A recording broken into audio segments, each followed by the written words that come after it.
여러분, 오늘은 성탄절입니다. 성탄절이 다가오면 이상하게 마음이 좀 들뜨죠. 저만 들뜨는 거 아니죠. 거리의 불빛 때문인지 아니면 음악 때문인지 아니면 어릴 적 기억 때문인지는 모르겠지만 이 성탄절이라는 단어에는 언제나 기대라는 감정이 함께 따라오는 것 같습니다. 특히 아이들은 성탄절을 더 많이 기다리지요. 저희 집도 마찬가지입니다. 저희 두 아들도 성탄절을 더 기대합니다. 왜 그럴까요? 선물을 받기 위해서이죠. 물론 이제 산타가 밤에 몰래 와서 선물을 두고 간다라는 이러한 상상을 하지는 않지만 언제부턴가 슬쩍 저에게 다가와서 물어요. 아빠, 이번 크리스마스 선물은 뭐 해주실 거예요? 야, 예수님 생일인데 네가 선물을 드려야지 선물을 달라고 하니? 라고 얘기도 하기도 하지만 첫째는 요새 마술에 빠져 있어서 마술 카드를 사달라고 하고, 둘째는 이것저것 고민하다가 레고를 사달라고 하더라고요. 그런데 솔직히 말하면 아빠의 눈으로 보면 그게 그렇게 꼭 필요한 것처럼 보이진 않습니다. 마술 카드는 이미 집에 여러 개가 있어요. 레고도 상자 가득 있는데 정작 잘 갖고 놀지도 않아요. 저게 정말 필요한 걸까? 이걸 또 사줘야 되나? 부모가 되니까 이런 생각이 먼저 드는 거죠. 이런 생각을 하는 제 모습을 보면서 내가 어렸을 때 왜 부모님이 내 기대와 다른 선물을 주셨는지 이제는 조금 알 것 같습니다. 여러분도 경험했었겠지만 어릴 때 나는 분명 원하는 선물이 따로 있었는데 부모님은 전혀 다른 선물을 주시죠. 장난감을 받고 싶었는데 잠옷을 선물로 주시기도 하고, 게임기를 받고 싶었는데 책을 선물로 주십니다. 그때 어떻습니까? 속상하죠. 왜 내 마음을 몰라주실까? 왜 내가 원하는 걸 안 주실까? 그런데 시간이 지나서 보니까 부모님은 제가 원했던 걸 모르셨던 게 아니라 저에게 더 필요한 것을 준비하셨다라는 것을 알게 되는 거죠. 오늘 우리가 성탄절을 맞이하면서 우리는 아주 비슷한 질문 앞에 서 있습니다. 과연 우리는 무엇을 기대하고 있는가? 그리고 하나님은 어떤 선물을 주시기 위해서 이 땅 가운데 오셨는가? 우리가 성탄절이 되면 자연스럽게 이런 장면들을 떠올리죠. 따뜻한 분위기, 평화로운 밤, 그리고 모두가 행복해지는 이야기. 그래서 어쩌면 우리에게도 이 정도는 되어야 하나님이 오셨다고 할 수 있는 것 아닐까라는 생각, 그리고 이 정도는 되어야 구원자다운 것 아닐까 하는 기대를 가지고 있었는지 모르겠습니다. 그런데 성경이 들려주는 첫 번째 성탄 이야기는 우리의 그런 기대와는 조금 다릅니다. 많이 다릅니다. 하나님은 우리가 생각한 방식으로 오시지 않았지요. 그리고 우리가 기대한 자리로 오시지도 않았습니다. 사실 누가복음 2장의 이야기, 오늘 본문의 이야기는 이렇게 오실 줄은 몰랐다라는 말이 가장 잘 어울리는 이야기입니다. 여러분, 왜 하나님은 굳이 이런 방식을 선택하셨을까요? 왜 이렇게 낮은 자리였을까요? 왜 이렇게 조용한 시작이었을까요? 오늘 우리는 이 성탄절 예배를 드리면서 아주 익숙한 이야기를 다시 듣게 됩니다. 너무 잘 아는 이야기라서 어쩌면 가장 중요한 질문을 놓치고 지나갈 수도 있는 이야기이지요. 그래서 오늘 이 시간 우리는 성탄절을 이렇게 다시 바라보려고 합니다. 빛은 어떻게 태어났는가? 그 빛은 어디에서 시작되었는가? 그리고 그 빛은 정말 우리의 겨울을 끝낼 수 있는가? 라는 질문이에요. 어쩌면 오늘 준비된 하나님의 선물은 어렸을 적 우리처럼 우리가 기대한 선물은 아닐지 모르겠습니다. 하지만 분명히 지금 우리에게 가장 필요한 선물, 그 빛을 이미 준비해 두셨을 것입니다. 오늘 본문 속의 성탄 이야기 속으로 잠시 함께 들어가 보겠습니다. 우리가 첫 번째로 오늘 말씀이 우리에게 주는 메시지는 이것입니다. 빛의 탄생, 아무도 기대하지 못한 방식이라는 말입니다. 아무도 기대하지 못한 방식. 여러분 누가복음 2장은 이렇게 시작하고 있어요. 그때에 가이사 아구스도가 영을 내려 천하로 다 호적하라 하였으니. 우리가 너무 잘 아는 성탄 이야기인데 가만히 보면 참 이상한 시작입니다. 예수님의 탄생 이야기인데 천사도 아니고 선지자도 아니고 하필이면 로마 황제의 이름이 먼저 등장하고 있어요. 가이사 아구스도. 그가 누구입니까? 그는 로마의 초대 황제였던 사람이에요. 역사적으로 아우구스투스라고 불리는 황제이죠. 당시 사람들에게 이 황제는 세상의 중심이었어요. 그의 말 한마디에 나라가 움직이고 그의 명령 하나에 사람들이 고향을 떠나서 호적을 하러 가는 거예요. 누가는 일부러 이 장면을 시작으로 성탄 이야기를 시작하고 있어요. 왜냐하면 그 시대 사람들이 믿고 있던 것이 분명하기 때문이에요. 세상은 로마가 움직인다. 역사는 권력이 결정한다. 우리를 좌우하는 것은 황제의 명령이다라는 것이죠. 그런데 바로 그 순간에 하나님은 구원의 역사를 시작하고 계세요. 사람들은 황제의 칙령의 시선을 빼앗기고 있었지만 하나님은 전혀 다른 방식으로 아무도 주목하지 않는 자리에서 하나님의 계획을 진행하고 계십니다. 여러분, 이 장면이 주는 첫 번째 메시지는 분명합니다. 하나님의 역사는 늘 세상의 중심에서 시작되지 않는다라는 거예요. 사람들이 보기에는 아구스도 황제가 역사의 주인처럼 보이지만 실제로는 그 황제의 명령조차 하나님의 약속을 이루는 도구가 되어지고 있는 거예요. 황제는 지금 인구조사를 명령했지만 그 명령을 통해서 요셉과 마리아는 어디로 가게 되지요? 베들레헴으로 가게 되지요. 그리고 그 베들레헴은 우연이 아니라 이미 오래전 예언되었던 메시아의 탄생지예요. 사람들은 몰랐어요. 아니, 관심조차 없었어요. 그들의 관심은 지금 이 세상이 어떻게 돌아가고 있는가, 누가 권력을 잡고 있었는지만 정신이 팔려 있었어요. 하나님이 무엇을 하고 계신지는 보지 못하고 있어요. 여러분, 이것이 바로 빛의 탄생, 아무도 기대하지 못한 방식이에요. 이스라엘 백성은 메시아를 기다리고 있었어요. 그 기다림 자체는 분명합니다. 하지만 그들이 기다리는 그 기대한 방식은 이와 같지는 않았던 거예요. 그들은 더 강한 왕을 원했어요. 로마를 무너뜨릴 정치적인 구원자를 기대했고 눈에 보이는 변화, 즉각적인 회복을 그들은 기대하고 있어요. 그런데 하나님은 그들의 기대를 충족시키는 방식으로 오지 않으셨지요. 오히려 그 기대를 완전히 벗어나는 방식으로 오셨어요. 여러분, 우리가 기다렸다고 해서 반드시 알아보는 것은 아니에요. 이스라엘은 메시아를 기다렸어요. 분명히 기다리고 있었지만 막상 메시아가 오셨을 때는 그들은 알아보지 못했어요. 왜냐하면 하나님이 틀리신 것이 아니라 사람들의 기대가 너무 편협했기 때문이죠. 오늘날 우리도 하나님을 기다립니다. 기도해요. 도움을 구해요. 그리고 인생의 문제 앞에서 하나님이 일하시길 기대하고 있어요. 그런데 마음속에는 이러한 전제가 깔려 있을 때가 많아요. 하나님이 일하신다면 이런 방식이어야 해. 이 정도 변화는 있어야 하지 않을까? 적어도 이 문제는 먼저 해결해 주셔야 내가 믿을 수 있지 않을까?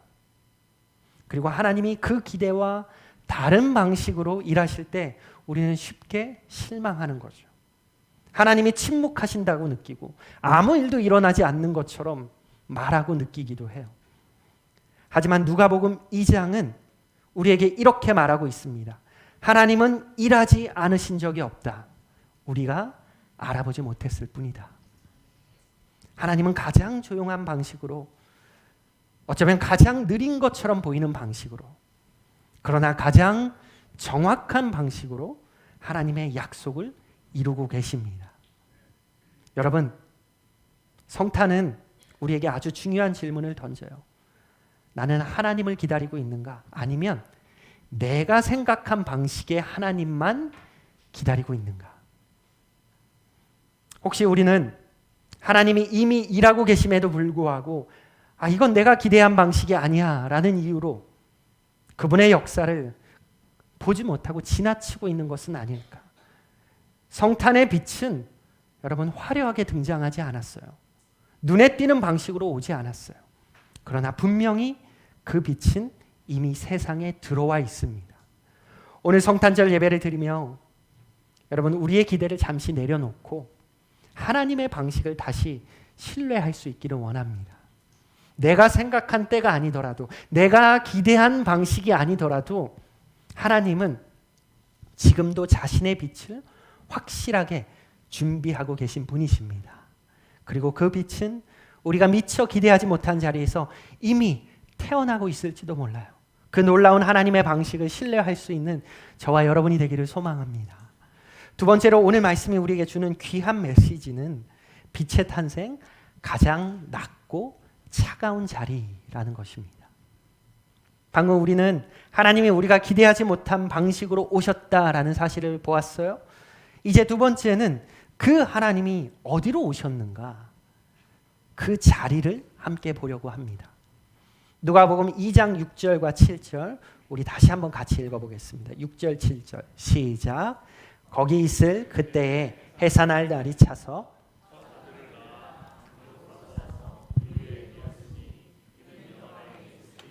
없음 이러라. 성탄 이야기에서 가장 잘 알려진 장면이지만 동시에 가장 오해되기 쉬운 장면이기도 해요. 우리는 이 장면을 너무 익숙하게, 때로는 너무 낭만적으로 떠올립니다. 조용한 밤, 그리고 따뜻한 분위기, 마치 계획된 것처럼 보이는 깨끗한 구유. 그러나 성경이 말하는 현실은 훨씬 더 거칠고 차갑습니다. 여관에 있을 곳이 없음이러라. 이 문장은 단순히 방이 다 찼다라는 뜻이 아니에요. 그 이상의 의미를 가지고 있어요. 이 말은 사람의 역사 안에 하나님을 위한 자리가 없었다는 선언이에요. 요셉과 마리아는 여러분 일부러 가난한 선택을 한 것이 아니에요. 일부러 초라한 자리를 고른 것이 아니에요. 그들은 갈 수 있는 데까지 갔지만 결국 더 이상 갈 곳이 없었어요. 그리고 그 결과 하나님의 아들은 구유에 누이게 돼요. 이처럼 구유는 단순히 가난해 보이는 장면이 아니라 그 구유는 밀려난 자리, 비워주지 않는 자리를 상징하고 있어요. 구유는 사람이 머무는 공간이 아니죠. 사람이 쉬는 곳도 환영받는 자리도 절대 아니에요. 짐승이 먹이를 먹는 자리예요. 이 말은 곧 예수님의 탄생이 상황이 안 좋아서 어쩔 수 없이 그렇게 된 일이 아니라, 물론 하나님이 그렇게 오시기로 결정한 일이시지만 동시에 사람들은 그분을 맞이할 자리를 지금 내어주지 않고 있음을 보여주고 있는 거예요. 그래서 예수님은 사람들이 비워두지 않는 자리에 그 끝자락, 그 구유에 누이시게 되는 거죠. 환영받는 방이 아니라, 따뜻한 방이 아니라 비워지지 못한 세상의 가장 낮은 자리에 누이게 되셨어요. 마태복음을 보면 동방 박사들이 아기 예수를 찾기 위해서 처음 간 곳이 어디죠? 왕궁으로 가잖아요. 그리고 이렇게 질문해요. 유대인의 왕으로 나신 이가 어디 계시냐? 왕궁에서 하는 이야기예요. 이 질문 자체가 당시 사람들의 기대를 보여주고 있는 거예요. 왕은 왕궁에 있어야 한다는 생각이에요. 상식이죠. 그러나 왕국에는 헤롯만 있었고 진짜 왕은 구유에 누워 계세요. 여러분, 이것이 성탄이 선택한 자리입니다. 하나님은 사람들이 마련한 자리에 태어나지 않으셨어요. 하나님은 오히려 사람들이 밀어낸 자리에서 태어나셨어요. 우리는 흔히 이렇게 생각해요. 조금 괜찮아지면 하나님 모셔야지. 문제가 정리되면 그때 기도해야지. 상황이 안정되면 내 신앙도 다시 그때 정돈해야지. 그러나 성탄은 여러분 그 반대를 말하고 있어요. 하나님은 모든 것이 준비된 자리에 오시지 않았어요. 모든 것이 엉켜있는 자리, 가장 초라하고 가장 냄새나고 가장 차가운 자리로 오셨습니다. 왜일까요? 그 이유는 단순해요. 그 자리가 바로 인간의 현실이기 때문이에요. 죄로 인해 얼어붙은 세상, 상처와 실패가 쌓인 세상, 사람들에게 외면당하는 그 자리, 하나님은 그 자리를 피하지 않으셨습니다. 여러분, 임마누엘의 뜻이 무엇입니까? 임마누엘, 하나님이 우리와 함께 계시다라는 뜻이잖아요. 이 임마누엘, 하나님이 우리와 함께 계시다라는 이 말은 감동적인 문장이기 이전에 아주 급진적인 선언이에요. 이 말은 하나님이 우리를 괜찮아진 다음에 만나 주신다라는 뜻이 아니에요. 우리가 정리된 인생을 살게 되었을 때 그때 우리를 만나 주시겠다는 것이 아니라 하나님은 우리가 숨기고 싶어하는 그 자리, 스스로도 외면하고 싶은 그 자리로 먼저 들어오시는 것입니다. 먼저 함께 하시는 것입니다. 여러분, 성탄의 빛은 높은 곳에서 아래로 비추는 빛이 아니에요. 그 빛은 가장 낮은 곳에서부터 시작이 되었어요. 그래서 성탄의 빛은 위에서 내려다보는 빛이 아니라 우리 곁에 머무는 빛이 될 수 있는 것입니다. 혹시 우리는 여전히 하나님께 이런 조건을 걸고 있지는 않습니까? 하나님, 이 문제가 해결되면 그때도 하나님 신뢰할게요. 이 상황만 지나면 다시 믿음으로 살겠습니다. 그러나 성탄은 말하고 있습니다. 하나님은 이미 그 문제 한가운데 와 계신다고 말하고 있어요. 이미 그 상황 속에 그 빛은 들어와 계세요. 문제는 하나님이 안 계신 것이 아니라 우리가 그분을 맞이할 자리를 내어드리지 않았다는 데 있는 거예요. 오늘 이 성탄절에 하나님은 우리에게 묻고 계십니다. 내가 들어갈 자리가 있느냐? 깔끔한 자리, 성공한 자리가 아니라 사람들에게 보여주고 싶은 그런 자리가 아니라 있는 그대로의 나의 자리를 말씀하고 계시는 거예요. 성탄은 하나님이 낮아지셨다라는 이야기로 끝나지 않습니다. 성탄은 이제 내가 그 하나님을 어떻게 맞이할 것인가 라는 질문으로 우리 앞에 서 있습니다.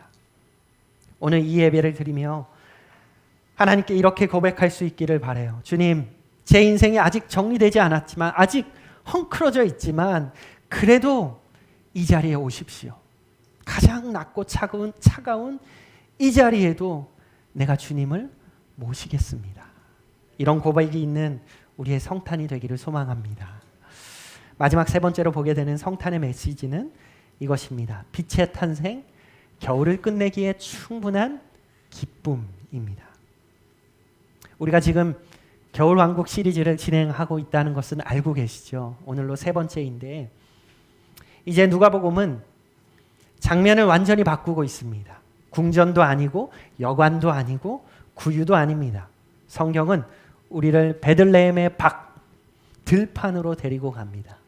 8절에 보니까 그 지역의 목자들이 밤에 밖에서 자기 양떼를 지키더니, 시간은 밤이고 그리고 장소는 들판입니다. 이것은 성탄의 가장 어두운 시간대를 말하고 있어요. 그리고 목자들도 여러분 낭만적인 존재가 아닙니다. 당시 목자들은 종교적으로도 사회적으로도 변두리에 있던 사람들이에요. 성전에 자주 갈 수도 없었고 율법을 온전히 지키기도 어려웠던 사람들이에요. 그래서 사람들 눈에는 늘 부족한 사람, 늘 한 발 밀려난 사람들이 당시에 목자들이었죠. 그런데 놀랍게도 성탄의 첫 번째 공식적인 소식은 이 목자들에게 전해지고 있어요. 천사가 나타나고 하늘의 영광이 그들을 두루 비추자 성경은 이렇게 말합니다. 9절입니다. 주의 사자가 곁에 서고 주의 영광이 그들을 두루 비추매 크게 무서워하는지다. 목자들이 무서워하고 있어요. 여러분, 이 반응은 너무 자연스러운 반응이죠. 빛이 비치게 되면 처음 드러나는 감정은 기쁨이 아니라 두려움이에요. 특히 어둠에 오래 있었던 사람일수록 더 그렇죠. 그래서 천사가 가장 먼저 한 말은 이것입니다. 이어지는 10절의 전반절을 보게 되면 천사가 이르되 무서워하지 말라라고 말하죠. 무서워하지 말라. 여러분, 성탄의 첫 메시지가 기뻐하라가 아니라 뭐예요? 무서워하지 말라. 두려워하지 말라예요. 이 말이 참 중요합니다.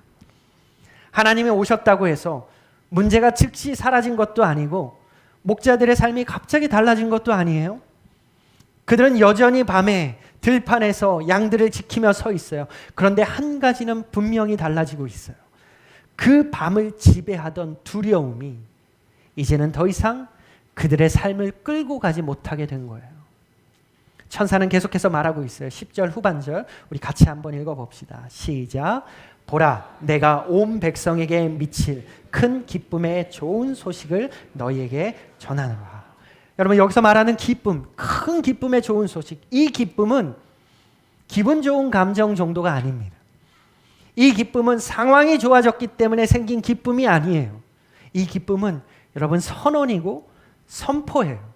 지금 기쁨을 선포하고 있는 거예요. 왜냐하면 그 다음 말이 이것이기 때문입니다. 11절 말씀 같이 읽겠습니다. 시작. 오늘 다윗의 동네에 너희를 위하여 구주가 나셨으니 곧 그리스도 주시니라. 여러분, 여기서 우리가 꼭 붙잡아야 할 단어가 하나 있어요. 뭐예요? 너희를 위하여예요. 성탄의 기쁨은 추상적이지 않아요. 막연하지도 않아요. 그 기쁨은 분명한 방향을 가지고 있습니다. 너희를 위하여, 목자들을 위하여, 변두리에 있던 그들을 위하여, 그리고 오늘 이 자리에 있는 우리를 위하여 구주가 나신 것입니다. 그런데 여러분, 여기서 한 가지 질문이 생기죠. 이 기쁨이, 구주가 나셨다는 이 기쁨이 정말 겨울을 끝낼 수 있을까? 현실을 보면 여전히 겨울이에요. 어려움이 있어요. 고난이 있어요. 인생은 여전히 쉽지 않고 여전히 우리는 불안해요. 여러분, 성탄의 기쁨은 이 겨울이 지금 완벽하게 끝났다라고 말하고 있지 않아요. 대신 이렇게 말하고 있어요. 겨울은 이제 끝이 정해져 있다라는 거예요. 우리가 이미 이긴 경기를 하고 있다라는 거예요. 그래서 하늘의 수많은 천사들이 이렇게 찬송을 합니다. 14절의 말씀, 천사들의 찬송 소리를 우리 같이 읽어봅시다. 시작. 지극히 높은 곳에서는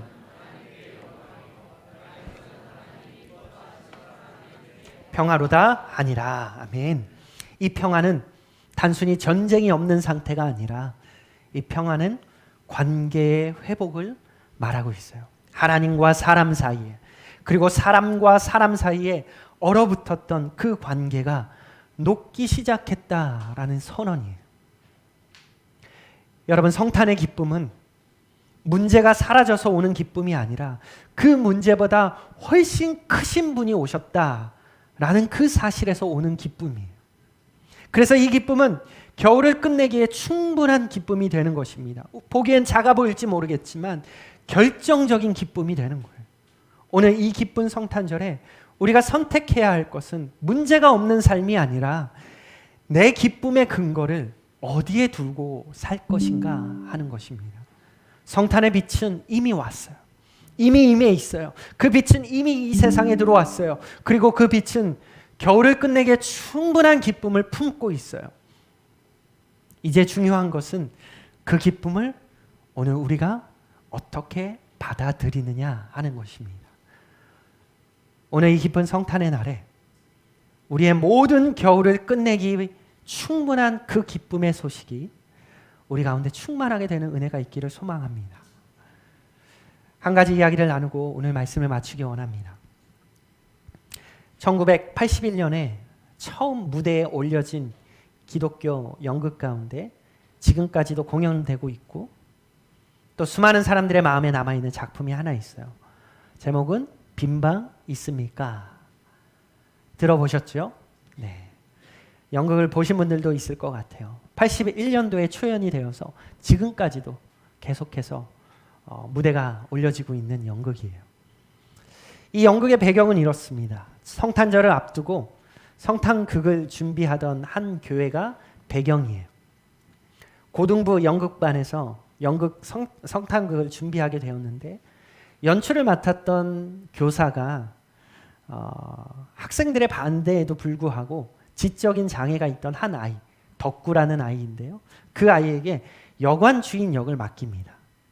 사실 이 배역은 주인공도 아니고 그저 짧게 지나가는 조연 역할이에요. 그런데도 아이들은 걱정해요. 대사를 제대로 외울 수나 있을까? 무대에서 실수하지는 않을까? 하지만 덕구는 누구보다 진지하게 연습합니다. 밤 늦게까지 대사를 외우고 혼자서 동작을 반복하고 자기 약점을 하나씩 하나씩 극복해 나가요. 그리고 마침내 공연날 객석은 가득 찼고 연극은 놀라울 정도로 잘 흘러가고 있어요. 그리고 이제 그 유명한 장면, 요셉과 만삭의 마리아가 여관문을 두드리는 장면이 돼요. 똑똑똑. 빈방 있습니까? 요셉이 다급하게 여관을 두드리며 말해요. 빈방 있습니까? 대본대로라면 이 여관 주인은 이렇게 말해야 합니다. 차갑게. 빈방 없습니다. 더 이상 빈방 없습니다. 그런데 그 순간 덕구의 얼굴이 굳어져요. 그리고 눈앞에 서 있는 요셉과 마리아를 보면서 이 덕구는 심한 갈등에 빠져요. 그리고 결국 연극과 현실의 경계를 넘어서 덕구는 울음을 터뜨리면서 이렇게 이야기하고 말아요. 사실은 빈방이 있어요. 빈방이 있어요. 그런데 어떻게 예수님을 마구간에서 낳으라고 그래요? 우리 집에 빈방이 있어요. 무대가 엉망이 돼요. 연극이 중단되고 관객들은 술렁입니다. 그날 밤에 덕구는 집에 돌아와서 이렇게 기도해요. 예수님, 연극을 망쳐서 죄송해요. 그런데 아무리 생각해도 빈방이 없다고 말할 수가 없었어요. 여러분, 이 연극이 우리에게 던지는 질문도 동일합니다. 빈방이 있습니까? 오늘 우리가 함께 나눈 성탄 이야기도 같은 질문을 던지고 있어요. 하나님은 아무도 기대하지 못한 방식으로 오셨고 가장 낮고 차가운 자리로 오셨으며 그럼에도 불구하고 겨울을 끝내기에 충분한 기쁨을 가지고 오셨어요. 문제는 하나님이 오시지 않은 게 아니라 우리가 그분을 모실 자리를 내어드렸는가라는 거예요. 여관에 방이 없었던 이유는 공간이 없어서만은 아니었어요. 우선순위의 문제였어요. 이미 다른 것들로 가득 차 있었기 때문이에요. 여러분, 오늘 우리의 인생은 어떻습니까? 혹시 우리 마음의 여관에도 이미 너무 많은 것들로 가득 차 있지는 않습니까? 성공과 걱정과 두려움과 계획과 상처와 피로와, 그래서 예수님이 내 삶에 오시기에는 조금 불편한 손님이 되어버린 것은 아닙니까? 여러분 삶에 빈 방이 있습니까? 완벽한 방이 아니라, 정리된 방이 아니라, 따뜻하게 꾸며진 방이 아니라 그저 주님을 주님으로 모실 수 있는 그 자리가 있으십니까? 오늘 이 성탄절에 우리도 덕구처럼 솔직해질 수 있기를 바랍니다. 대본대로 말하지 말고, 체면 지키려 하지 말고, 마음 깊은 곳에서 이렇게 고백할 수 있기를 바라요. 주님, 제 인생에 아직 어수선한 방이지만 그래도 여기 오십시오. 여기 빈 방이 있습니다. 그 고백이 있는 곳에 빛은 반드시 들어옵니다. 그리고 그 빛은 우리의 인생의 겨울을 끝내기에 충분한 기쁨이 될 것입니다. 이 성탄절 그 빛을 모시는 저와 여러분이 되기를 주님의 이름으로 축복하고 소망합니다.